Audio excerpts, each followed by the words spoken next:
আসসালামু আলাইকুম ওয়া রাহমাতুল্লাহি ওয়া বারাকাতুহু। যতই দিন যায় ততই ফুরফুরা শরীফের ভান্ডামি বেড়ে যায়। আপনারা বলবেন কেন? কখনো বা আল্লাহর নবী আসছেন, কখনো তো ইমাম মেহদি আলাইহিস সালাম আসছেন। তাই বলছেন পীরজাদা আবু হুরায়রা সিদ্দিকী সাহেব। চলেন দেখে নেন। দাদা হুজুর কেবলার দরবারে গেছেন আপনারা, বড় হুজুর কেবলা পার্লামেন্ট করেছেন, একটা খান কাছে দেখবেন গম্বুজ নেই। ভাই এই কথা বলুন, নেই? জোরে বলুন, নেই? বড় হুজুর কেবলা এই গম্বুজটা যখন করেন, মুফতি আজম মেজলা হুজুর কেবলার সঙ্গে একটু আলোচনা হয়েছিল, তর্ক হয়েছিল। কি? মুফতি আজম মেজলা হুজুর কেবলা বলেছিলেন, বড় ভাই এই গম্বুজটা আপনি কেন করছেন? এটা চলবে না, আপনি করবেন না, এটা জায়েজ নয়। কাইয়ুমুজ্জামান বড় হুজুর কেবলা মুফতি আজম মেজলা হুজুর কেবলাকে বলেছিলেন, না এটা জায়েজ।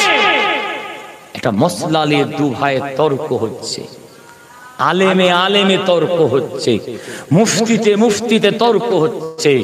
কিতাব এসেছে ইখতিলাফুল উলামায়ে রাহমাতুন, হাক্কানি আলেমে আলেমে বাহাস হওয়া, তর্ক হওয়া, আলোচনা হওয়াটা এটাও একটা আল্লাহর রহমত। একবার জোরে বলুন সুবহানাল্লাহ। মেজলা হুজুর কেবলা বলেছিলেন চলবে না, বড় হুজুর কেবলা বলছেন জায়েজ, চলবে। বড় হুজুর কেবলা বললেন, মেজো ভাই শোনেন তাহলে আপনি।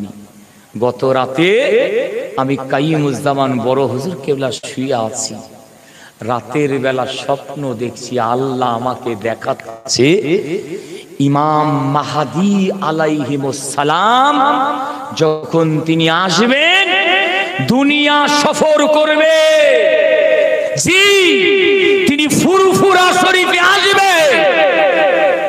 এই গম্বুজটা আমি কেন করছি জানো? আল্লাহ আমাকে দেখিয়েছে ইমাম মাহদী আলাইহিস সালাম ফুরফুরা শরীফে এসে দাদা হুজুর কেবলা রাহমাতুল্লাহ আলাইহির সিলসিলার ঝান্ডাটাকে নিজে কাঁধে তুলে নেবেন। একবার জোরে বলুন সুবহানাল্লাহ। ওই জন্য আমি কাইয়ুমুজ্জামান বড় হুজুর কেবলাই গম্বুজটা করছি, এই গম্বুজটা ওই জন্য করেছি।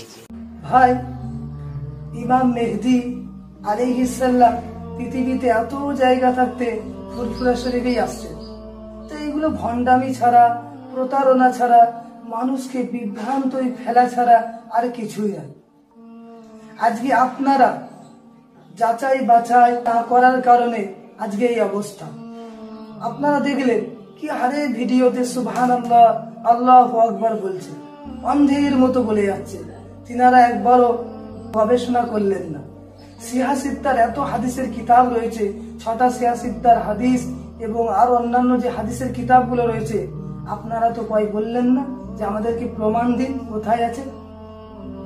তো যাই হোক ভাই, আমার এটা মনে হচ্ছে যে হুজুর আবার কখনো না বলে বসে যে দাজ্জালের আবির্ভাবও ফুরফুরা শরীফের জমিন থেকেই হবে। যাই হোক, আপনাদেরকে আমি একটা কথা বলবো যে আপনারা এই ভিডিওটা খুব বেশি মাত্রায় শেয়ার করেন, কারণ মানুষ এই বিভ্রান্তি থেকে এবং গুমরাহির পথ থেকে যেন মানুষ ফিরে আসে এবং বেঁচে যায়। এবং ভিডিওটা যদি আপনাদের ভালো লাগে একটি লাইক অবশ্যই করবেন এবং চ্যানেলটিকে সাবস্ক্রাইব করবেন।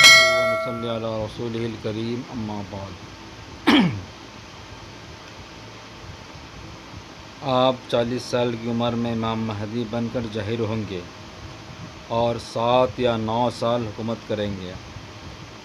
हरम शरीफ में रुकन और मकाम इब्राहिम के दरमियान आपके हाथ पर बैत खिलाफत ली जाएगी और आप सारी दुनिया में अदल और इंसाफ फरमाएंगे। आप नसरा से जंग करेंगे। आपके दौर में दज्जाल का खरूज होगा और आप दज्जाल का मुकाबला करेंगे।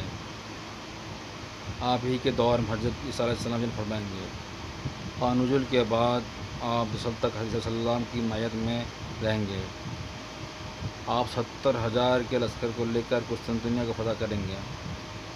ان کے علاوہ اور بھی بہت نشانیاں حضرت امام مہدی کے ظہور سے متعلق وارد ہوئی ہے الاخر لہذا معلوم ہوا امام مہدی علیہ السلام ان کا ظہور کہاں ہوگا؟ حرم شریف میں۔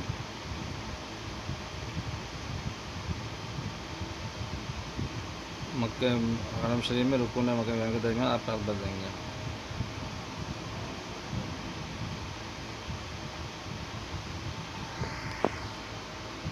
لہذا معلوم ہوا